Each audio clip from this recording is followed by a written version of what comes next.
राजे का बजट हुआ पेश। बजट से कितना बढ़ेगा प्रदेश? बजट से जुड़ा हर वर्ग का नाम। क्या अब पूरे होंगे अधूरे काम? विकास को पंख देने की कोशिश। नमस्कार, स्वागत है आपका बिग बुलेटिन में। मैं हूं अनामिका पांडे।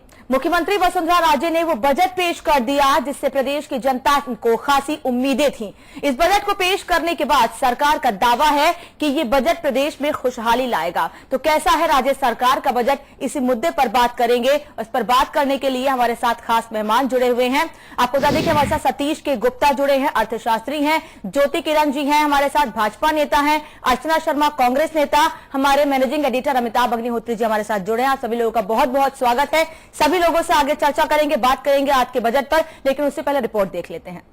20,000 व्यक्ति प्रत्यक्ष अप्रत्यक्ष रूप से रोजगार से जुड़ेंगे।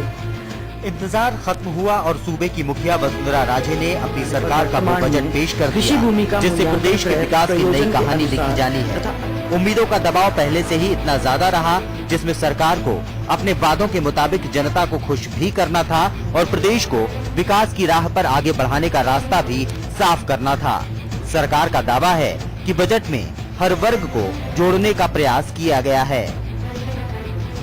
हालांकि इस दौरान मुख्यमंत्री वसुंधरा राजे ने खास तौर से इस बात पर जोर दिया कि नई योजनाओं के ऐलान से भी ज्यादा जरूरी ये होगा कि पुरानी योजनाओं के साथ शुरू हो चुके कामों को सही ढंग से पूरा किया जाए जिससे सरकारी धन का सही इस्तेमाल हो सके और प्रदेश के विकास को सही रफ्तार दी जा सके। मेरी परिकल्पना है कि हम प्रदेश के हर गांव ढाणी को सड़क से जोड़ें, लोगों को 24/7 गुणवत्तापूर्ण बिजली उपलब्ध कराएं और पीने के लिए शुद्ध पेयजल मुहैया कराएं। इस हर परिवार को पक्की छत मिले और हर बीमार तक चिकित्सा सुविधा पहुंचे। राज्य सरकार का बजट तो पेश हो गया है जिस पर प्रतिक्रियाओं का दौर भी जारी है, लेकिन इंतजार तो इस बात का है कि ये बजट प्रदेश और प्रदेश की जनता के विकास का मजबूत सहारा साबित हो।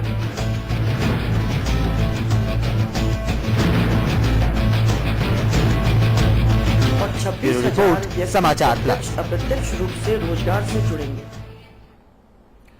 तो बजट कैसा है, इसको लेकर प्रतिक्रियाएं लगातार सामने आ रही हैं। कुछ लोग तो इसकी आलोचना कर रहे हैं, लेकिन कई लोग ऐसे हैं जो इसकी तारीफ भी कर रहे हैं। हमारे खास मेहमान हमारे साथ जुड़े हैं, उनसे जानते हैं उनकी क्या राय है इस बजट को लेकर। शुरुआत सतीश के गुप्ता जी से करूंगी, अर्थशास्त्री हैं। सतीश जी, आपकी नजर में कैसा है ये बजट, कितने नंबर देंगे इस बजट को आप? बजट जो आज माननीय मुख्यमंत्री जी ने पेश किया है उसे हम बैलेंस बजट कह सकते हैं। इस बजट की जो अच्छी बात है वो ये है कि इन्होंने इसको जीएसटी जो 1 अप्रैल 2016 से आना है उसको उसके साथ मैच करने की कोशिश की है और जो 14% की जनरल रेट जिसे हम बोलते हैं उसको 14.5 किया है। इसी तरह इसका जो नेगेटिव पार्ट ये है कि अब भी ये बजट 11,300 जी 61 करोड़ रुपए का कुल राजस्व, 1,11,361 करोड़ रुपए कुल राजस्व के साथ में है, लेकिन फिर भी पुरानी जो हानि है इस वर्ष के बजट राजस्व अधिशेष रहते हुए भी वो करीब 2.99% है। तो ये इसको करने का कोई भी इसमें उपाय नहीं बताया गया है और इस बजट को हम बैलेंस बजट ही कह पाएंगे। ठीक, अर्चना जी आपके पास आऊंगी, आपका रिएक्शन चाहूंगी बजट पर। देखिए अनामिका, ये बजट में कह सकती हूँ कि एक जुमलों का बजट, शुरुआत जिस प्रकार से शेरो शायरी से की गई और समय समय पर जिस प्रकार से जुमलों को छोड़ा गया वो बताता है कि अपनी कार्यप्रणाली की अक्षमता को छुपाने के लिए मुख्यमंत्री इनका सहारा ले रहे हैं। बजट में जिस प्रकार से पूर्ववर्ती बजट की योजनाओं की पूर्ति का भी विवरण होना चाहिए उसके बारे में बिल्कुल मौन बजट था और भविष्य की योजनाओं को लेकर भी संशय व्यक्त किया गया बजट की समाप्ति के दौरान, क्योंकि मुख्यमंत्री कहती ने ये सब प्रस्तावित है लेकिन केंद्र से मिलने वाले एड पर संशय बना हुआ है, अभी तक स्थिति स्पष्ट नहीं है। और सबसे बड़ी कमजोरी इस बजट की जो देखने को मिली वो ये थी कि ठीक है आपने प्लानिंग कमीशन बंद कर दिया, नीति आयोग बना दिया, लेकिन उस प्लानिंग कमीशन के माध्यम से जो पूर्व में काम करा था 12th 5 ईयर प्लान अभी चल रहा है, उसके 3rd ईयर का बजट एलोकेशन जो था कांग्रेस गवर्नमेंट ने जो किया था राजस्थान के लिए, उसको लाने में भी सरकार अक्षम रही। अभी हमारे अर्थशास्त्री साथी बता रहे थे कि रेवेन्यू सरप्लस के मामले कुछ 500 करोड़ रुपए की एक संभावना व्यक्त की, लेकिन वो एडॉक बेसिस पर है क्योंकि उसके लिए ठोस कोई विवरण नहीं दिया। ये सारी चीजें बताती है कुल मिलाकर अर्थशास्त्रीय दृष्टिकोण से भी बजट कोई संतुष्टिजनक नहीं है। ये बैलेंस बता सकते हैं, लेकिन एक आम आदमी को चाहिए रोजगार, और रोजगार सृजन के अवसर देंगे, ये कहा गया, रोजगार सृजन नहीं करेंगे। सरकारी नौकरी के बारे में कोई प्रावधान नहीं। और सबसे हास्यास्पद बात जो मुझे लगी इस बजट में, ई गवर्नेंस, ई टीचिंग, ई लर्निंग की बात कही गई। एएनएम को टैबलेट देना है, आंगनबाड़ी कार्यकर्ता को टैबलेट देना है, लेकिन उनको प्रशिक्षित कैसे करना है इसका विजन नहीं है। और वो कंप्यूटर शिक्षक जो एक काम करने में पूरी तरह से तत्पर हैं, सजग हैं, पूरी तरह से उसको जानते हैं प्रक्रिया को, उनके भविष्य पर तलवार लटकी हुई है। ये सारी बातें बताती हैं इस बजट में विजन का अभाव है। दिशाहीनता इसलिए भी है कि आप पूर्ववर्ती शासन की योजनाओं को होल्ड पर डाल करके कुछ और योजनाएं शुरू करना चाहते हैं। मुख्यमंत्री ने अपने बजट भाषण के बाद जो कुल मिलाकर आप ये संबोधित किया, आप ये कहना चाहते हैं दिशाहीन बजट है, रोजगार सृजन नहीं होगा, ये भ्रमित करने वाली बात है। ठीक है, तो ये भ्रम से भरा बजट, दिशाहीन बजट और जुमलों का बजट है। ज्योति जी, आप क्या कहेंगे? दिशाहीन बजट है, भ्रम से भरा बजट है, कांग्रेस का कहना है। देखिए, ऐसा है कि कांग्रेस को अब सीमित होती हुई कांग्रेस को रटी रटाई प्रक्रियाएं देने की आदत है और रटी रटाई प्रतिक्रियाएं भी देने की आदत है। अच्छा होता कि अगर बजट के फाइन प्रिंट्स को राजस्थान की जनता के विकास की दृष्टि से देखा जाता, समझा जाता, क्योंकि मेरी दृष्टि से एक जो सशक्त और सक्रिय विपक्ष है उसने इस चीज को समझना चाहिए कि किस तरीके से सत्ता पक्ष ने इस पूरे के पूरे बजट में राजस्थान के नव निर्माण का खाका पेश किया। मैं इसको 3 तरीके से, एक क्योंकि अर्थशास्त्री हूं तो अर्थशास्त्रीय तरीके से पहले ये कहूंगी कि रेट ऑफ ग्रोथ को ही केवल सुनिश्चित नहीं किया, लेकिन उसमें इंक्लूसिव इकोनॉमिक्स की भी इन्होंने पूरी बात की है।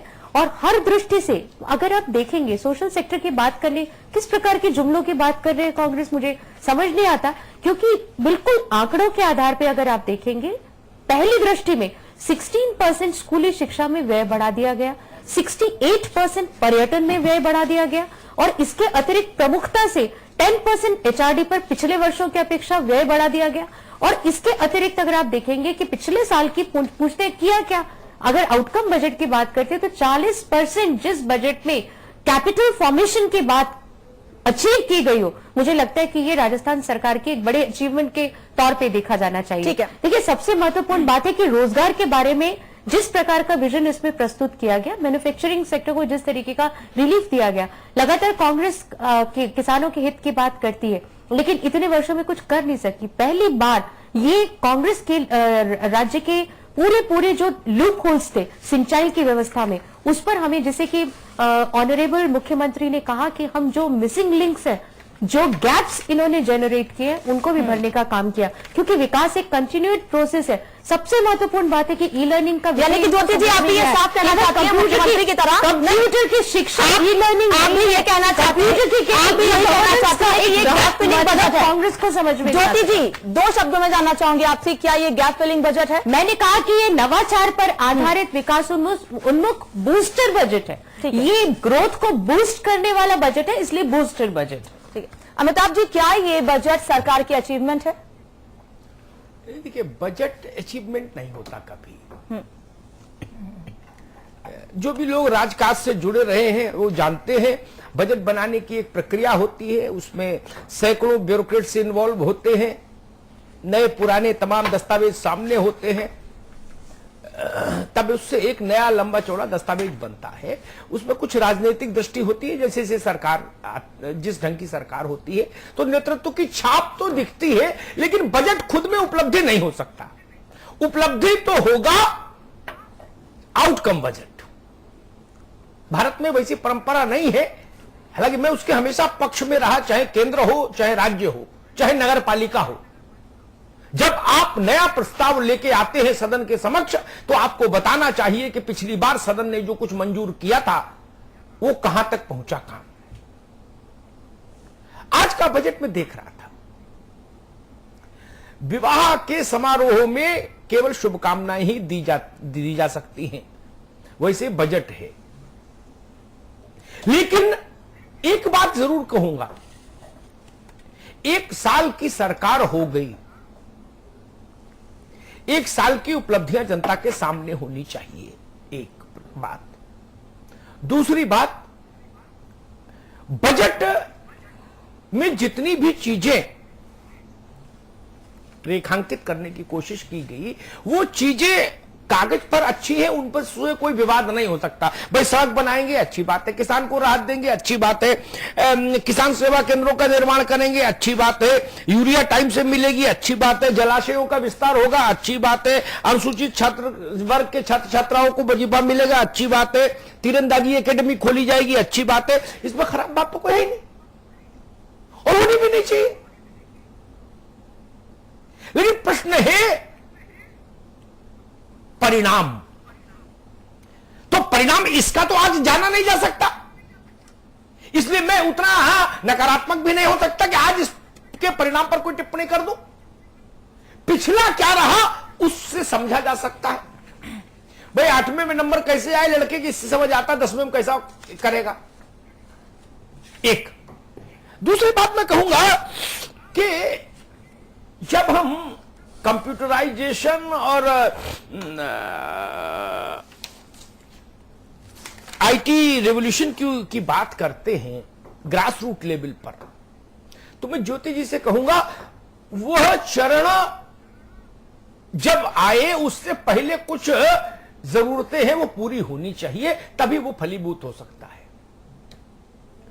स्कूलों में बिजली तो पहुंचे। अभी मोदी जी का भाषण था, आपको याद होगा, एक दिन का कुछ देर का भाषण सुनाने के लिए करोड़ों करोड़ रुपए राज्यों के खर्च हो गए थे, व्यवस्था करने में हो गए थे ना। अभी हम शौचालय की समस्या से स्कूल में जूझ रहे हैं, पानी की समस्या से जूझ रहे हैं, सर पे बच्चों के छत हो इसकी समस्या से जूझ रहे हैं। ये सब चीजें बाद में आती हैं और ये काम भी बाद में करेंगी। उत्तर प्रदेश की सरकार ने लैपटॉप बांटा, उससे क्रांति नहीं आई, क्योंकि 16-16 घंटे लाइट नहीं, लैपटॉप क्या करता। ओलेक्स पर और क्विकरेक्स पर कौन कौन सी साइट उन पर बिकता फिरा, ये देखना पड़ता है। चीजें अच्छी हैं लेकिन उनका जमीन पर इस्तेमाल, जो बेसिक फाउंडेशन चाहता है वो इस्तेमाल, वो फाउंडेशन तो दे हम। जब तक वो फाउंडेशन नहीं देते तब तक ये चीजें जुमले भर रहती है। जैसा अर्चना जी कह रही, किसी की सरकार हो, जो बेसिक चीजें हैं वो चाहिए ही चाहिए, वो नहीं मिलेंगी तो फिर ये चीजें काम नहीं करती। आऊंगा आपके पास, आऊंगा ज्योति, आप ही के पास आऊंगा, और किसके पास जाऊंगा, स्वाभाविक है इन सवालों पर आप ही के पास आऊंगा। मेरा मूल जो मंतव्य है बजट पर, उस स्तर पे इतना है, आंकड़े बहुत ज्यादा मेरी समझ में नहीं आते, कुछ सस्ता महंगा भी होता है। हर बार बजट में हम लोग देख ही रहे हैं, 20-25 साल से अखबार में थे तो कॉलम बनाते थे सस्ता और महंगा, टीवी में है तो वो भी दिखाते हैं, वो सामान्य प्रक्रियाएं हैं। लेकिन मूल बात जो समझ में आती है वो आती है कि किसान, पर्यटन, सड़क, इंफ्रास्ट्रक्चर, ये जो कुछ चीजें हैं ये सुधारने में सरकार शायद इच्छा शक्ति दिखाना चाहती है। कम से कम आंकड़े ये बताते हैं, उनका जो संकल्प है वो ये बताता है, उनके ऐलान ये बताते हैं। लेकिन राह बहुत कठिन है। आपकी इस बात पर 100% भरोसा तभी होता जब पिछले का आंकड़ा आप सामने रख देते, तो ताकि आपकी कार्यशीलता जो है, परिणाम देने की क्षमता जो है, वो भी लोग एसेस कर लेते कि भाई आप इस गति से परिणाम दे सकते हैं। मुझे लगता है तब इस पर ज्यादा लोगों को भरोसा होता। जहां तक जो लिखा है बजट में वो अच्छा है, जो लिखा है कॉपी अच्छी है बजट की, लेकिन कॉपी से कल्याण नहीं होता, कल्याण तो जमीन से होता है। सतीश गुप्ता को लाभ फैक्ट्री में मिलेगा तो अच्छा, नहीं मिला तो कागज में मिलने से तो बात बनेगी नहीं। ज्योति जी, देखिए, मैं आपकी इस बात से 100% सहमत हूं कि जमीनी रियलिटी पर निश्चित तौर पे बात होनी चाहिए। लेकिन क्या होता है कि 365 दिनों में से दिन बटे हैं। जैसे जिस दिन विवाह समारोह, उस दिन तो विवाह समारोह की बात होगी। इसीलिए मैं आपकी वीडियो शुभकामनाएं, सुनिए ना, आप मुझे मेरी बात 2 मिनट प्लीज। केवल देखिए, महत्वपूर्ण बात यह है कि आज आपने बजट की जिस प्रति की वास्तव में समालोचना के दृष्टिकोण से देखने की बात की, वो आपको पसंद है, ये महत्वपूर्ण बात है। आंकड़ों की बात मैं नहीं करती। अब जहां तक जमीनी रियलिटी की बात है, मैं तो पूंजीगत जो परिसंपत्तियां रच दी गई उनका भी आंकड़ा आपको उपस्थित करा रही हूं, और साथ ही साथ ये भी बता रही हूं कि कंटिन्यूएशन का, कंसोलिडेशन का बजट है। 100% आउटकम बजट आने चाहिए। हम लोग सुराज संकल्प इसी दृष्टि से इसको कह के बैठे हैं। इसी दृष्टि से हमने कहा कि जो जो घोषणाएं हमने की, और ये जो समस्त घोषणाएं हैं, ये मूर्त रूप बजट के तौर पे आंकड़े तो उसका जस्ट एक ट्रांसफॉर्मेशन है। Actually it is the vision, जो 2020 का विजन है, जिसे माननीय मुख्यमंत्री ने कहा और जिसको मंत्रिमंडलीय मोहर लगी, उस दृष्टि से हम संकल्पित हैं। देखिए, आप विजन दे सकते हैं, आप कागज दे सकते हैं और आप संकल्प दिखा सकते हैं, वही अब पूरी की पूरी आप नियत बता सकते हैं और नीति बता सकते हैं। इसके आगे इंप्लीमेंटेशन में मेहनत कर सकते हैं। टीम राजस्थान मेहनत कर रही है, और निश्चित तौर पर हम इस मेहनत को और आगे ले जाकर के निश्चित तौर पर यह प्रमाणित करने की भी कोशिश करेंगे कि जो हम कहते हैं वो हम करते भी हैं। बात आई थी ग्रास रूट और इंफ्रास्ट्रक्चर की, तो मैं जरूर एक ये छोटी सी बात कहना चाहूंगी कि जैसे आपने स्कूली शिक्षा की बात की, अगर आप देखेंगे कि 16% से केवल स्कूली शिक्षा पर खर्चा बढ़ाने की बात है, और उसका एक रोड मैप भी है कि कैसे स्कूल दर्पण बनेगा, कैसे किस तरीके से ये लिटरेसी क्रिएट करने की कोशिश की जाएगी, कैसे ई लर्निंग की प्रक्रिया को सरल सुगम बनाया जाएगा, कैसे शिक्षकों की गुणवत्ता पे काम किया जाएगा, कैसे टॉयलेट्स की पूरी व्यवस्था की जाएगी और आने वाले मार्च तक पूरे टॉयलेट्स बना दिए जाएंगे, कैसे वहां पर बिजली की व्यवस्था, ये कैसे वाला ये जो रोड मैप बजट है, दिस वी हैव प्रोवाइडेड। ज्योति जी, एक बात कहूं, आपको भी तजुर्बा है राजनीति का, अर्चना जी को भी है, ये हमारे मित्र हैं सतीश गुप्ता जी, ये भी नजदीक से देखते होंगे। मुझे सरकारों को बाहर से देखने का तजुर्बा है थोड़ा बहुत।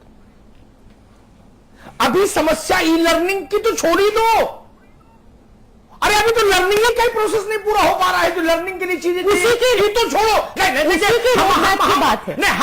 हम नखलिस्तान में ट्रेवल नहीं करना चाहते ना, उसी के रोड मैप की बात है। माननीय मुख्यमंत्री ने कहा कि ये पाया गया कि 5वीं का बच्चा दूसरी की चीजें नहीं पढ़ पा रहा, और इसी दृष्टिकोण से सुधार की बात की गई। जी एक जो दिन किया है उसका तो क्रेडिट देवे। नहीं, अभी इसलिए नहीं दूंगा, मैं बताऊंगा। ज्योति जी, एक दिन प्रधानमंत्री भारत सरकार का भाषण सुनाने के लिए किसी राज्य ने 14 करोड़, किसी ने 12 करोड़ एक दिन के लिए खर्च हो गए, तब जाके बच्चों के सामने टीवी रख पाए। स्कूलों की स्थिति ये है। मैं बार बार वही कह रहा हूं, एक कहा ना कभी ने, तू कहता है कागज लेखी, मैं कहता हूं आंखन देखी, बस यही। That is what we are saying. क्या इसको करने के लिए जी एक बात जरूर कहेंगे, फिर अर्चना जी से भी पूछूंगा उस पर, और सतीश जी से भी पूछूंगा। जब आप सरकार में आए थे तो आपने कुछ दिनों का एक कार्य योजना बनाई थी, 100 डेज की या 60 डेज या 90 डेज की, कितने की बनाई थी? वो काफी चिंतन के बाद बनी थी, तमाम बैठकों के बाद बनी थी। शायद गुलाब जी उस कमेटी के अध्यक्ष बनाए गए थे, और फिर वो एक बना था कि भाई 100 दिन में इतना तो कर ही देंगे। 100 दिन के बाद हम जब बहस करने आते थे तो कहा गया कि भाई क्या करें, कर तो देते, करने में कोई कुताही नहीं है, आटा भी है, दाल भी है, चावल भी है, गैस का सिलेंडर भी है, खाना बनाना भी आता है, लेकिन क्या करें, वो थोड़ा समय प्रतिकूल आ गया, वो चुनाव आ गए। तो मैं बहुत अदब से कहता था, चुनावों का शेड्यूल तो सबको पता था, ये अचानक आई ओलावृष्टि तो है नहीं कि अचानक बरस गए। पता था कब पंचायत होगा, कब नगर निगम होगा, कब लोकसभा होगा, कब विधानसभा होगा, कब बाय इलेक्शन होंगे, तो पता ही होता है, शेड्यूल सामने ही होता है। 10-15 दिन ऊपर नीचे चुनाव आयोग के विशेषाधिकार के तहत। क्या हम लोगों ने वो 100 डेज के अचीवमेंट कर लिए? अर्चना जी, देखिए अमिताभ जी, इसमें सबसे बड़ी बात जो है, ज्योति जी ने कहा कि हमने सारा रोड मैप दे दिया, सब कुछ बता दिया, पूरा बजट भाषण मैंने भी। ना, मेरा सवाल जो है, पहले उस पर उत्तर दीजिए, फिर अपनी बात पर। मेरा सवाल था, जब सरकार ने कार्यभार संभाला था तो एक लंबी बहस और मुबाहिसे और बैठकों के बाद एक दृष्टिपत्र तैयार हुआ था, मैं उसका नाम भूल रहा हूं, 90 डेज का रोड मैप था या 100 डेज का था, है ना? 60 दिवसीय कार्य योजना, ये 60 दिवसीय जो भी था, क्या वो 60 दिन में जो कहा वो हो गया? तो मैं मानूंगा 365 दिन में जो कहा जा रहा वो हो जाएगा। अमिताभ जी, वो इसलिए नहीं हुआ क्योंकि जब मैंने जुमला शब्द इस्तेमाल किया तो इनको आपत्ति हुई। जुमला इसलिए बोल रही हूँ कि मुख्यमंत्री शुरुआत कर रही थी हम पर कटाक्ष से, और अंत किया तब कहा कि भाई काम करने के लिए वक्त चाहिए। अब वक्त की समस्या ये कि मिशन जो है इनका 2020 रहता है, चाहे राज्य के स्तर पर हो या केंद्र के स्तर पर, यानी आपका विजन जनता के पास स्पष्ट नहीं। बजट क्या होता है? एक साल भर का आपका वो प्लान जिसमें कि आप क्या व्यय करने वाले हैं, क्या आपको अर्जित होगा रेवेन्यू के रूप में, तो वो स्पष्ट नहीं करेंगे तो जनता को भ्रमित ही करेंगे और उसको हम जुमले ही कहेंगे। वो 60 दिवसीय कार्य योजना आज तक किसी को नहीं पता उसका क्या हुआ। हमने इस पर 4-5 बार चर्चाएं आपके साथ की। पिछले बजट के इम्प्लीमेंटेशन के पार्ट को बिल्कुल गोल कर गए इस बजट में, इसलिए प्रश्न चिन्ह खड़ा होता है। और इसका एक ही कारण है अमिताभ जी कि नए नए प्रावधानों को लेकर के जनता को भ्रमित करने का प्रयास किया जाता है। कहते हैं फेडरल स्ट्रक्चर को कॉम्पिटिटिव बनाना है, इसलिए केंद्र के माध्यम से मिलने वाला जो एड है उसमें कटौती करेंगे और आम जनता के साथ समझौता हो, इससे सोशल सेक्टर को उसके वेलफेयर को राज्यों पर छोड़ने का काम। ठीक है, ठीक है, बस यही जुमलेबाजी। ज्योति जी एक मिनट, सतीश गुप्ता जी, हिंदुस्तान भर के राज्यों के पास अब ज्यादा पैसा आ रहा है, ठीक है, इसलिए जो बजट आउटले बढ़ रहा है डिफरेंट सेक्टर्स में, ये कोई विशेष घटना नहीं न चौंकाती है, क्योंकि केंद्र ने भारत ने एक नई व्यवस्था स्वीकार की कि 67% राज्यों के पास जाए जी। तो ज्यादा पैसा आएगा तो स्वाभाविक है ज्यादा पैसा खर्च कर पाएंगे आप। इसमें कुछ बहुत अजीब अनहोनी बात नहीं। ये त्रिपुरा कर रहा, ये मणिपुर करेगा, ये असम करेगा, ये यूपी करेगा, ये मध्य प्रदेश, राजस्थान, ये ममता जी का बंगाल, ठीक है, पैसा सबको मिलेगा, ज्यादा वो नहीं। मैं समझना चाह रहा हूं, आप भी प्रदेश पर निगाह रखते होंगे, अर्थशास्त्री हैं, जो 60 दिवसीय कार्य योजना थी, भाई 10 लोगों का खाना बहुरिया बना लेगी अच्छे से, ये बात का एक प्री टेस्ट भी तो होगा ना। प्री टेस्ट होता है कि भाई चलो मैगी बना के देखो पहले, तो 60 दिवसीय कार्य योजना को अगर हम प्री टेस्ट मान ले, क्या 60 दिन में जो कार्य योजना थी, मुझे अब स्मरण नहीं एग्जैक्टली क्या क्या चीजें थी, लेकिन वो बड़ा लंबा प्रोसेस हुआ था, उसमें तमाम मीटिंगें हुई थी, तमाम पावर पॉइंट प्रेजेंटेशन हुए थे, तमाम ब्यूरोक्रेट्स इन्वॉल्व हुए थे, रात भर बैठ के चलती थी। इसका मतलब कुछ समुद्र मंथन हुआ था तो कुछ निकला होगा एक रोड मैप। क्या 60 दिन में वो रोड मैप अचीव हुआ? सतीश गुप्ता जी।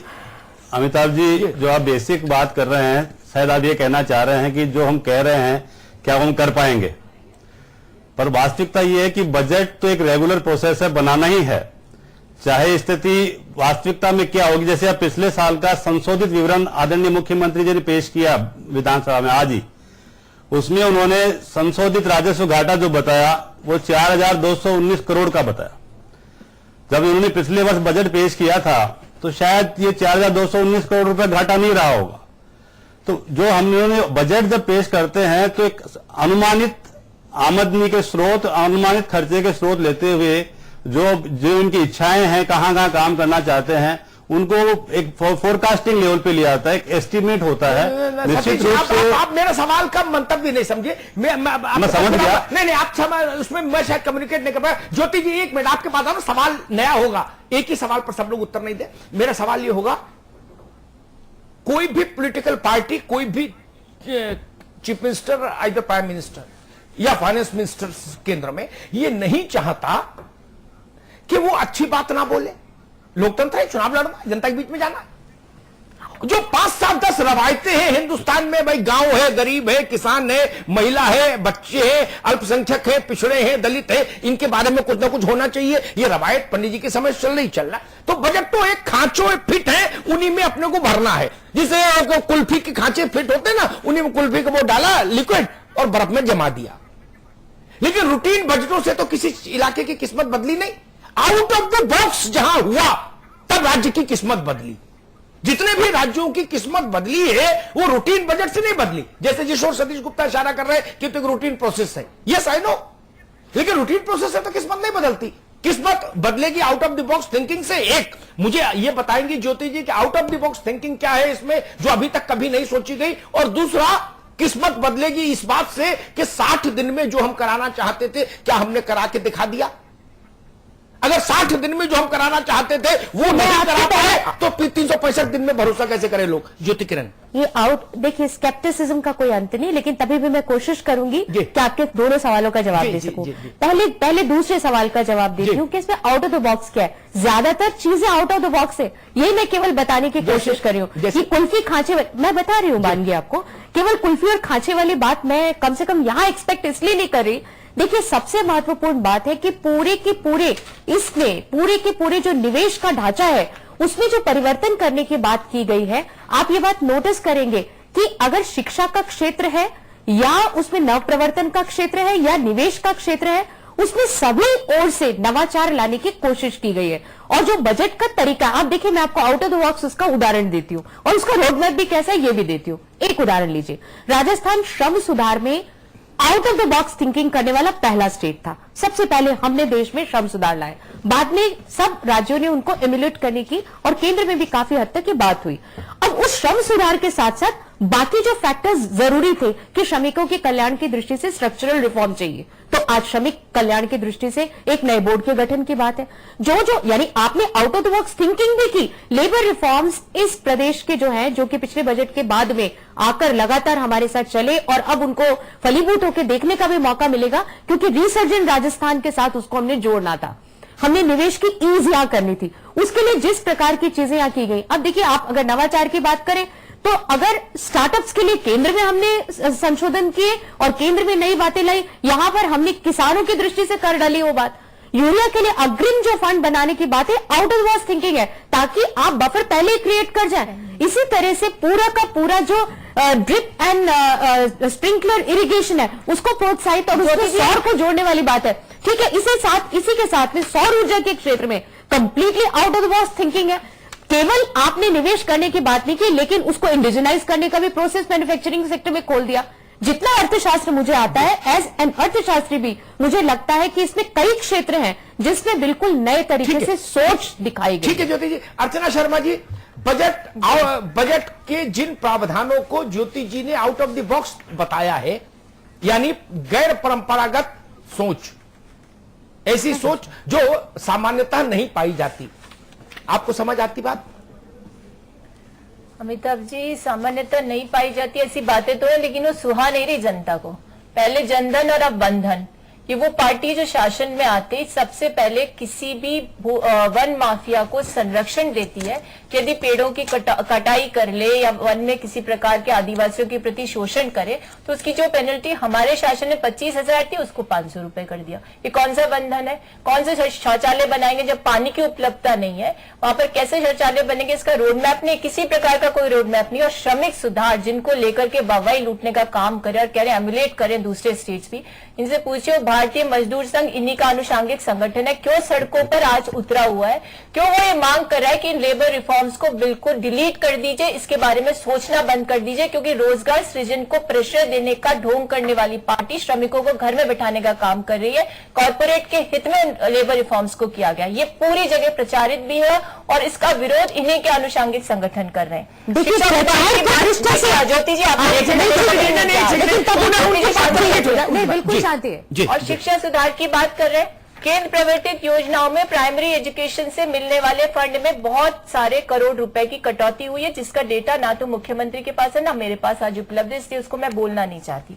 और जो आंगनबाड़ी बढ़ाने की बात करें, आंगनबाड़ी का कोटा तो मैं लेकर के आई 16,000 करोड़ से 8,000 करोड़ पूरे भारत के लिए, आधा कोटा कर दिया केंद्र से मिलने वाली राशि में। सर्व शिक्षा अभियान का कोटा समाप्त। तो कौन सा प्राइमरी एजुकेशन बढ़ने वाला है? इस बजट में हायर एजुकेशन को लेकर कोई प्रावधान नहीं। ये हम पर बात कर रही थी कि हम कंप्यूटर को ई गवर्नेंस समझते हैं, तो मुझे बता दीजिए ई गवर्नेंस और किससे होगी? बीजेपी कार्यालय में बैठ करके सिर्फ ई गवर्नेंस शब्द को रट्टन तोते की तरह बोलने से ई गवर्नेंस होगी, या उस आंगनबाड़ी कार्यकर्ता को एक सड़ा हुआ टैबलेट जो आउटडेटेड है वो पकड़ा सड़ा हुआ टैबलेट तो पार्लियामेंट्री वर्ड है। नहीं, इसलिए इस प्रकार की चर्चा, हमारे इस प्रकार की चर्चा को एनकरेज नहीं करना चाहिए। हमारी पार्टी इस प्रकार की चर्चा को एनकरेज नहीं करना चाहिए। सड़ा हुआ टैबलेट क्या है? सड़ा हुआ टैबलेट आपके पास आ रहे ज्योति किरण जी, आपके पास आ रहा है, आपके पास आ रहा है ज्योति किरण जी, आपके पास आ रहा है। लैंग्वेज यूज कीजिए। सड़ा हुआ टैबलेट क्या है? भाषा के आप सड़ा हुआ टैबलेट कैसे कह रही हैं? आप क्या सड़ा हुआ व्यवहार होते हैं उसके बारे में टिप्पणी नहीं है। ये सड़ा हुआ टैबलेट क्या है? ठीक है अर्चना जी, आपकी बात समझ आई। अर्चना जी, लोगों को बच्चे पैदा करने की बात करता हुआ संसदीय नहीं होता, महिला की गरिमा का हनन इकोनॉमिक्स के सिद्धांतों के पुष्ट करने के अर्चना जी, आपकी बात समझ आई। ज्योति जी, एक मिनट के बारे में बात करें। अपनी एक मिनट ज्योति जी, एक मिनट, अर्चना जी, एक मिनट भाई, दोनों तेजस्वी है, एक मिनट कंप्यूटर, अर्चना जी, एक मिनट, नाम पर कुछ नहीं है प्रभु, एक मिनट ज्योति जी, एक मिनट, ज्योति किरण जी, एक मिनट भाई, मैं तो बड़ा विधानसभा अध्यक्ष को में कितना वो रहता है धैर्य, भगवान जाने, हम तो एक बहस में परेशान हो जाते हैं। गुप्ता जी, राजनीतिक उससे हटके एक सवाल आपसे लेना चाहूंगा। देश भर के आर्थिक माहौल पर निगाह आप रखते होंगे, ऐसा मैं मानता हूं। ये जितने भी रिसर्जेंट टाइप के प्रोग्राम है ना राज्यों के, को कट कराइए ना प्लीज, चाहे वो गुजरात हो, मध्य प्रदेश हो, राजस्थान हो, तमिलनाडु, कोई भी हो, जहां ये निवेश के मेले लगते हैं, मेरे सवाल को धैर्य से सुन लीजिएगा, तब उसका उत्तर दीजिएगा। उन पर मैं एक दिन वो देख रहा था कि पिछले 15 वर्षों में, ज्योति किरण जी भी सुनेंगी तो उनको भी आगे अच्छा लगेगा, 15 वर्षों के आंकड़े देख रहा था। जब ये सम्मेलन होते हैं तो अखबारों में छपता है 15 लाख करोड़ के एमओयू साइन, 50 लाख करोड़ के एमओयू साइन, तो मेरे गांव का ननकू सुन के मर जाता है हार्ट अटैक से। वो कहता बाप रे बाप, इतना पैसा है, आता है ना, बड़ा बड़ा हेडिंग्स में छपके फोटो आती है। मैं देख रहा था कि जो इसका पूर्ण होने की जो दर है ना, वो हाईएस्ट रेट था उत्तराखंड का और फिर केरला। उत्तराखंड 17%, केरला था 15%, और बाकी तो 1% 2% में घूम रहे थे राज्य। 1 लाख करोड़, 15 लाख करोड़, 100 लाख करोड़, 50,000 करोड़ का जो एमओयू साइन हुए थे साल दर साल, 15 साल का टोटल में देख रहा था टेली, तो पता लगता कहीं 1% कंप्लाइंस हुई, कहीं 2%, कहीं 4%, हाईएस्ट था 17%। सतीश गुप्ता जी, बिल्कुल ठीक कह रहे हैं आप। तो उनका फिर क्या लाभ राज्यों को या देश लाभ? फिर आपसे मैं ये कहना चाहूंगा कि अगर हम रिजल्ट पे जाएंगे शुरू करने से पहले, तो निश्चित रूप से हमको पहले ही दिन निराशा हाथ लगेगी। अभी आप देखें, राजस्थान का जो रिसर्जेंट हुआ था, उसके बाद में 3 एमओयू जो सरकार ने किए हैं, रिलायंस से किया है, अडानी से किया है और टाटा से किया है, ये तीनों, उसका चाहे कितना भी परसेंट हो, लेकिन एक रिजल्ट आया है। तो हमें इसकी ओर तो बिल्कुल देखना चाहिए कि ये ऐसा करेंगे तभी कुछ संभव हो पाएगा। ये निश्चित रूप से बात है। हम इस पर, इन एमओयूज पर आगे आपसे बात करेंगे। बात कर रहे हैं आज के बजट की। मुख्यमंत्री वसुंधरा राजे ने आज बजट पेश किया। बजट से जनता को बेहद उम्मीदें थी। कई प्रतिक्रियाएं सामने आ रही हैं। कई लोग कहते हैं कि जनता को सुविधाएं मिलती हैं तो बजट बहुत अच्छा है, लेकिन अगर जनता को सुविधाएं नहीं मिलती हैं तो बजट किस काम का। लगातार हम बात कर रहे हैं और हमारे साथ खास मेहमान जुड़े हुए हैं। सतीश के गुप्ता अर्थशास्त्री हमारे साथ है। इसके अलावा भाजपा नेता सुमन शर्मा हमारे साथ जुड़ चुकी हैं। अर्चना शर्मा कांग्रेस नेता, हमारे मैनेजिंग एडिटर अमिताभ अग्निहोत्री जी लगातार हमारे साथ जुड़े हुए हैं। सुमन जी, मैं आपके पास आऊंगी और इस बजट को लेकर आपकी प्रतिक्रिया जानना चाहूंगी, क्योंकि लोग लगातार ये बात कह रहे हैं कि अगर जनता को सुविधा मिलती है तो बजट बहुत अच्छा है, नहीं तो बजट किस काम का। आप क्या कहेंगे, सुविधा मिलेगी जनता को इससे? देखिए, मैं भी बजट को सुनी और सुनने के बाद कई लोगों के बीच में भी जाना हुआ। कुल मिला के मैं एक बात कहना चाहूंगी कि जिस प्रकार का राजस्थान की स्थिति थी, भारतीय जनता पार्टी के कार्यकर्ता होने के नाते भी हमें ये उम्मीद नहीं थी कि इतना सुंदर बजट आ जाएगा इतनी विषम परिस्थितियों में। जिस प्रकार का राजस्व घाटा हम लोग के सामने था, मुख्यमंत्री भी कह रही थी, हम लोग भी देख रहे थे और आप लोग को भी पता है। पूर्ववर्ती सरकार को कोसने की आवश्यकता नहीं है, लेकिन जो विरासत में हमें मिला उसको लेके कैसे आगे बढ़ा जाए, उसका मुझे लगता है एक बहुत सुंदर नमूना वसुंधरा जी ने प्रस्तुत किया। अपनी पूरी शांति मन से कहें या पूरी समझदारी के साथ जो आज बजट आया है, विदाउट एनी कॉस्मेटिक सर्जरी किए बगैर, और जो रियलिटी है, जो स्टेट को आगे बढ़ा सकता है, युवाओं को आगे बढ़ा सकता है, महिलाओं को आगे बढ़ा सकता है और राज्य को बहुत आगे बढ़ा सकता है। एक ऐसा बजट जो एक गृहिणी ही दे सकती है, जो घर के हर कॉर्नर को सोचती है कि कुछ न कुछ दिया जाए, बेडरूम से लेके बाथरूम तक और बाथरूम से लेके ड्राइंग रूम तक और ड्राइंग रूम से लेके रसोई तक। तो यही कुछ कोशिश आपने देखा होगा कि 2.5-3 घंटे के बजट भाषण में उन्होंने नीचे से शुरू करके ऊपर तक गई, चाहे वो गरीब वर्ग हो, चाहे सामान्य वर्ग हो या अति पैसे वाले लोग हो, सभी को कुछ ना कुछ दिया। तो मुझे लगता है कि ये बजट बहुत ही अच्छा है। आपने देखा कि जिस तरह से टैक्सों का सरलीकरण किया, उन्होंने अपने प्रेस कॉन्फ्रेंस में भी ये कहा कि लोग टैक्स पे करना चाहते हैं, लेकिन सरलीकरण नहीं होने के कारण लोग बहुत परेशान होते हैं। तो टैक्सेशन को सरलीकरण करना और हर चीज को हाईटेक करने की कोशिश की गई। तो मुझे लगता है कि बहुत, किसान की बात करूंगी तो बहुत लंबी बहस हो जाएगी, रोड की बात करूंगी तो बहुत लंबी बहस हो जाएगी, युवाओं की बात करूंगी तो बहुत लंबी, मैं कोई भी सेक्टर छोड़ा नहीं। तो कुल मिलाकर मुझे लगता है कि बिगड़ी हुई आर्थिक स्थिति में इससे बेहतर बजट आ ही नहीं सकता था। ठीक है अमिताभ जी, बहुत सुंदर बजट है। पहले मैं सतीश गुप्ता से एक सवाल पूछ लूं। टैक्सेशन का मुझे तो कुछ समझ आता नहीं, मैं उस मामले में बिल्कुल अल्पज्ञानी हूं। सतीश गुप्ता जी, क्या टैक्सेशन की प्रक्रिया सरल हो गई? कुछ मायनों में हम ये कह सकते हैं अमिताभ जी कि टैक्सेशन की जो सबसे बड़ी समस्या थी पिछले कुछ दिनों से कि विभाग का सर्वर की कैपेसिटी पूरी नहीं थी, विभाग का सर्वर काम नहीं करता था, व्यापारियों को बहुत ज्यादा परेशानी आती थी। उसके लिए आज मैडम ने कहा है कि हम लोग इसका गैप स्टडी एक्सपर्ट से कराएंगे और इसको पूरा करेंगे। इसके अलावा एक बहुत ही बड़ी समस्या थी जो कि राजस्थान से बाहर से कोई छोटा व्यापारी या बड़ा व्यापारी माल मंगवाता था तो उसको एक फॉर्म देना पड़ता था वेट 47। वो वेट 47 ऑनलाइन कर दिया था सरकार ने। उसको निकालने के लिए कई बार छोटे जगह की समस्याएं होती हैं, इंटरनेट काम नहीं करता है।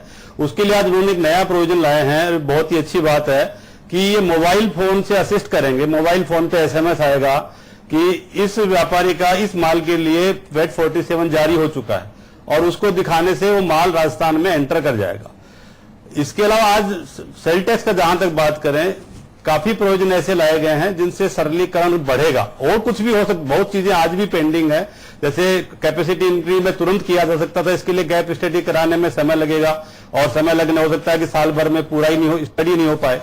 तो बहुत सारी चीजें और हो सकती थी, पर जितना किया गया है निश्चित रूप से सरलीकरण की ओर बहुत बड़ा प्रयास है और इसके निश्चित रूप से सरलीकरण आएगा। जी ठीक है, जितना बाबुइज्म कम हो जनता और सरकार के बीच में उतना ही देश के लिए अच्छा है, प्रदेश के लिए अच्छा है। एक बात मेरी समझ में नहीं आई, छोटी सी प्रतिक्रिया सुमन जी से लूंगा, फिर अर्चना जी के पास जाऊंगा।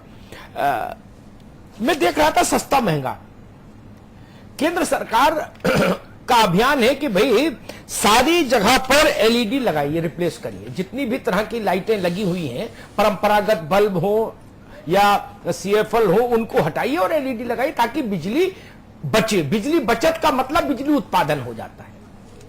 मैं देख रहा हूं कि सुमन जी ने LED लाइट्स महंगी कर दी और CFL सस्ते कर दिए।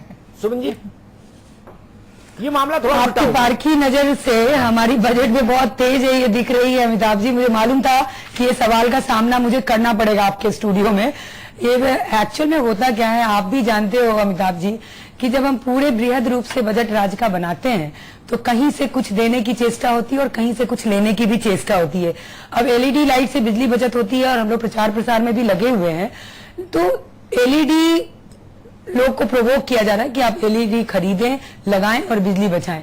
खरीदेंगे तभी तो राजकीय कोष में पैसा पहुंचेगा। तो एक दिमाग ये रहा होगा बजट बनाने के कि खरीदने वालों की कमी नहीं है राजस्थान में। मेरी बात तो सुनिए, खरीदने वालों की कमी नहीं है। वो वर्ग जो LED अभी यूज कर रहा है वो खरीद भी सकता है उसको, और जो गरीब लोग हैं उनको हम फ्री में तो बिल्कुल नहीं देंगे, लेकिन सब्सिडाइज देंगे। ये सरकार की आने वाली योजनाओं में होगी, अभी मैं नहीं बोलूंगी, लेकिन मैं गहलोत साहब की तरफ से बिल्कुल मुफ्त देने वाली हमारी सरकार नहीं है। सुमन जी कुछ ना कुछ व्यवस्था करेगी। सुमन जी देखिए, दिल्ली की सरकार ने इस पर एक बहुत अच्छा प्रयोग किया।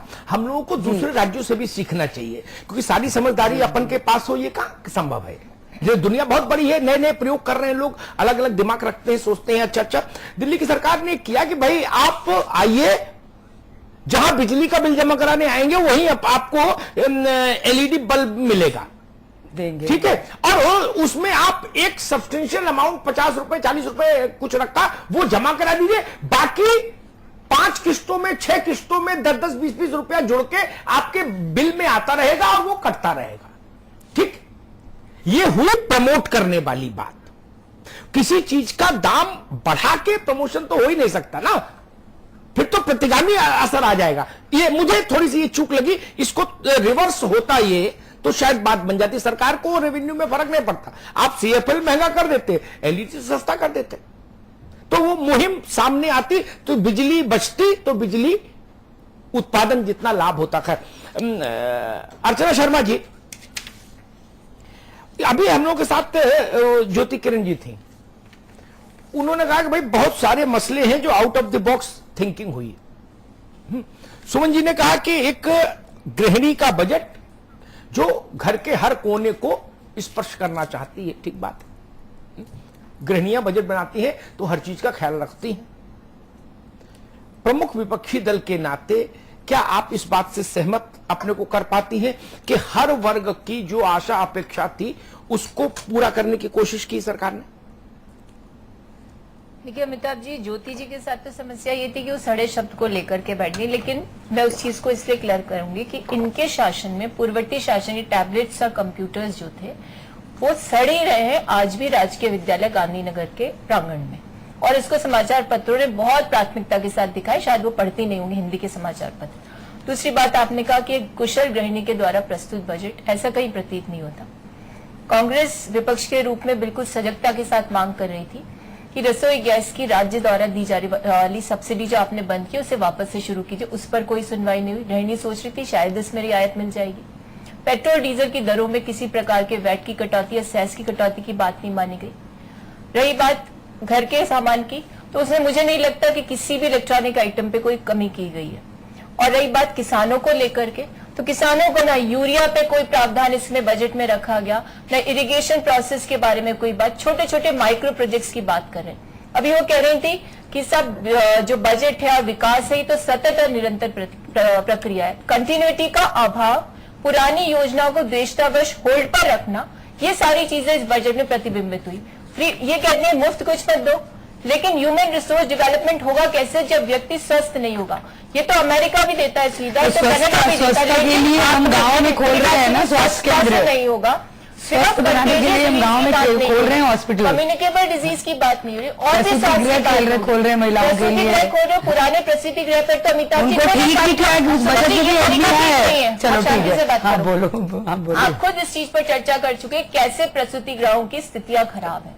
पब्लिक प्राइवेट पार्टनरशिप पर डट्टा लगाने वाली पार्टी इस बार पीपीपी पर शांत। 20,000 किलोमीटर सड़कों को बनाने का वादा करने वाली पार्टी ने अभी तक नहीं बताया इस बजट में कितने किलोमीटर सड़क बनाई। 10,000 किलोमीटर सड़कों का प्रावधान और करके छोड़ दिया। इरिगेशन के मामले में छोटे छोटे प्रोजेक्ट्स, और कहा 40,000 विद्युत कनेक्शन देंगे कृषि के, और 3 लाख लोग लंबित हैं, कनेक्शन को मांग रहे, पैसा जमा करके बैठे। कृषि नीति आपने घोषित नहीं की, बजट में कह रहे हैं हमने कृषि नीति, यानी एक वेग प्रोजेक्ट की पिक्चर आपने एक ऐसा एब्स्ट्रैक्ट फ्रेम दे दिया कि जनता समझ नहीं पा रही कि इसमें पेंटिंग है या यूं ही कलरों को छिड़क करके। और वसुंधरा राजे जी ने एक तुष्टि का काम किया। और गृहिणी का एक सुगठित या कह सकते हैं नियोजित बजट तो कदापि नहीं है, क्योंकि इसे महंगाई कम करने की श्रेणी में रखा ही नहीं जा सकता। विद्युत दरों को बढ़ाना, फ्यूल सरचार्ज को पूर्व भुगतानी बिलों पर अधिरोपित करना जो न्याय संगत है, ऐसे नीतियों पर आप चल रहे हैं। और फाइनेंशियल रिस्ट्रक्चरिंग पर कटाक्ष करने वाली मुख्यमंत्री ने जो राजस्थान इलेक्ट्रिसिटी रिस्पॉन्सिबिलिटी बिल लाने की बात कही है, उसके माध्यम से तो आप रास्ता खोल रहे हैं कि आप कैसे विद्युत घाटे को पाटेंगे। छीजत और चोरी रोक नहीं पा रहे, और जनता पे कैसे करों का अधिरोपण होगा, कैसे पूर्व वित्तानित बलों पर सरचार्ज लगाएंगे, कैसे सेस बढ़ाने वाले, कैसे स्थायी शुल्क बढ़ाने वाले, ये मार्ग आप प्रशस्त करें। तो सारी चीजें बताती, ना महंगाई कम हो रही है, ना विजन क्लियर हो रहा है, ना बेरोजगार जो सड़कों पर थे वो आश्वस्त।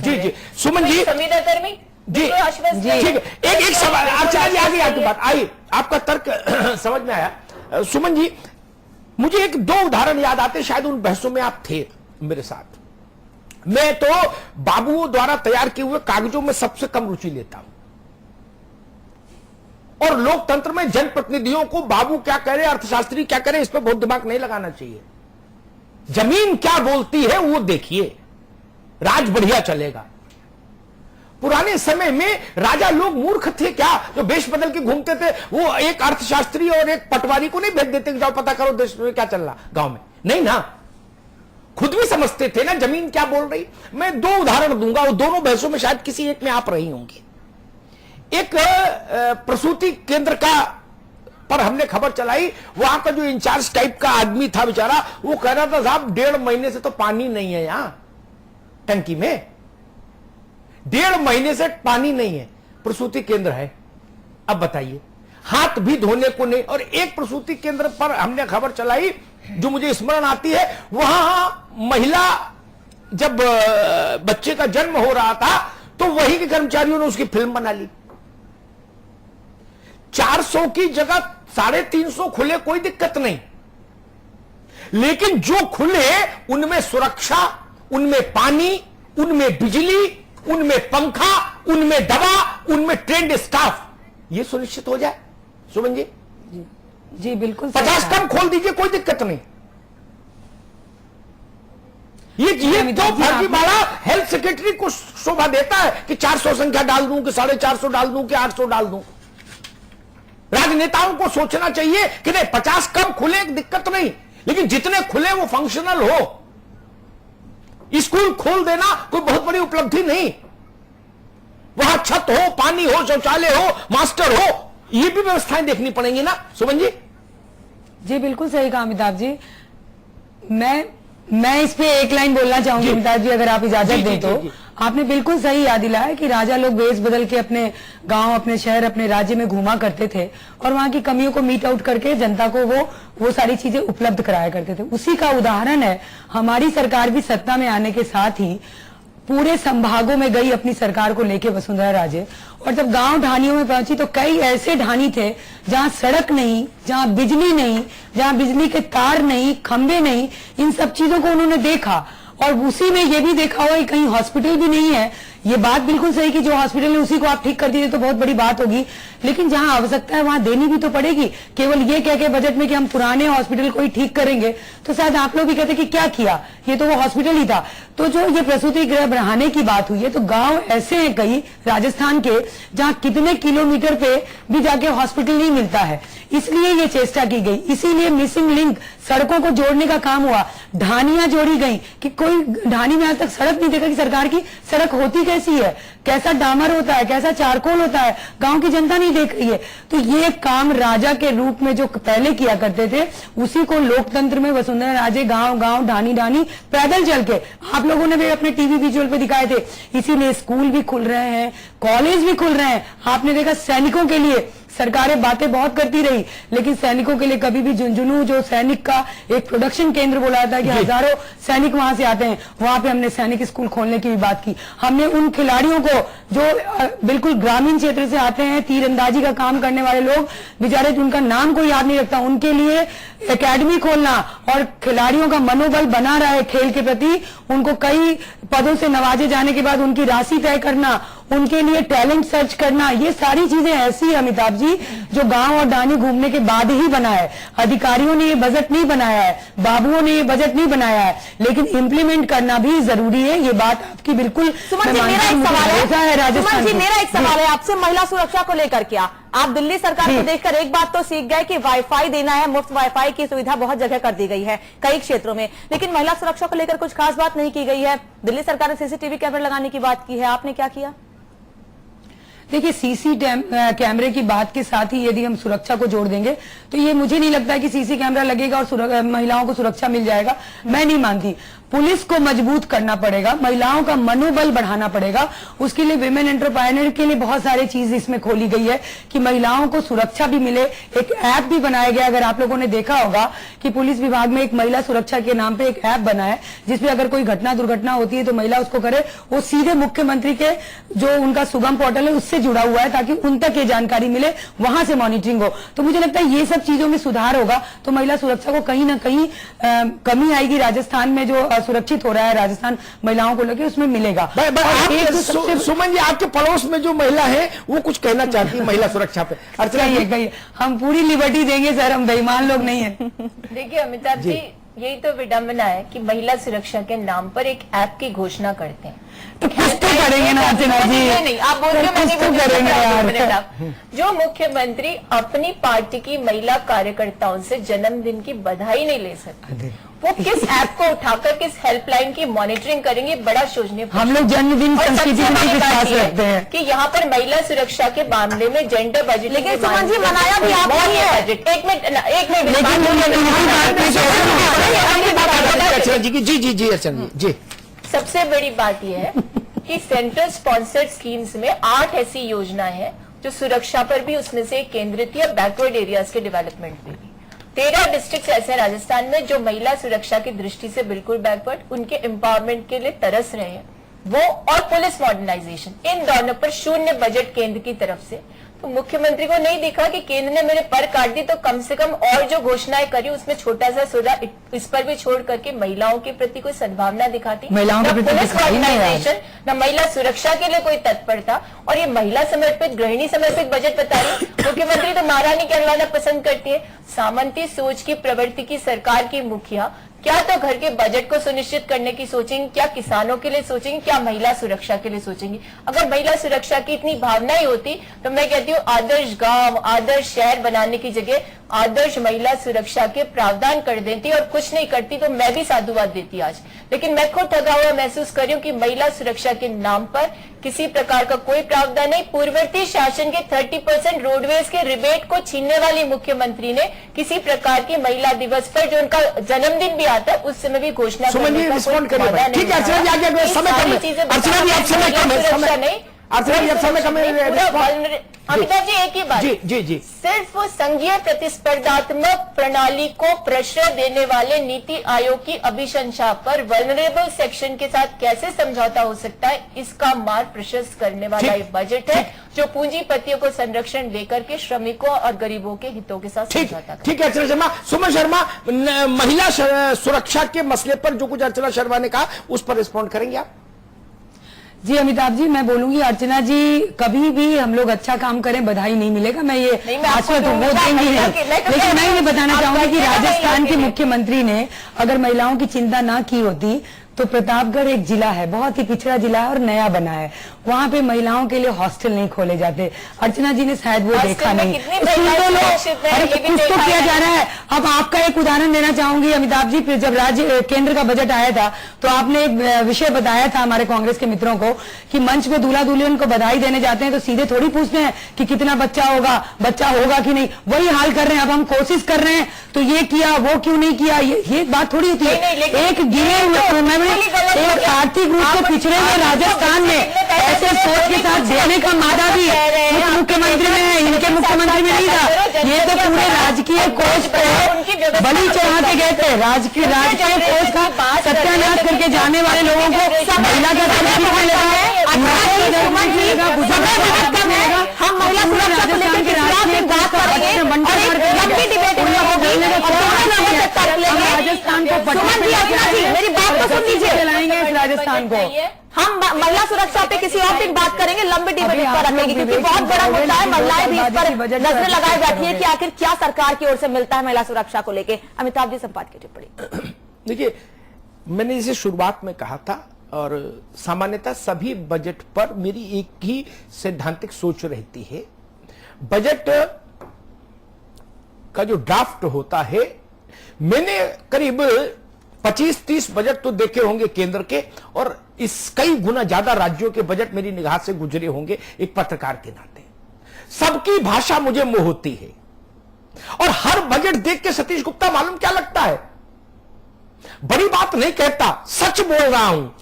हो सकता है कुछ बात सुमन जी को अच्छी नहीं लगेगी, कुछ अर्चना जी को अच्छी नहीं लगेगी, क्योंकि दोनों सत्तारूढ़ पार्टी की नेता हैं, कभी ये सत्ता में कभी वो सत्ता में। लेकिन एक ईमानदारी की बात कहूं आपसे गुप्ता जी, एक भी बजट 1952 से लेके आज तक एक भी बजट अगर ईमानदारी से पूरा हो गया होता तो हिंदुस्तान का कोई सूबा पिछड़ा नहीं रहता। एक बजट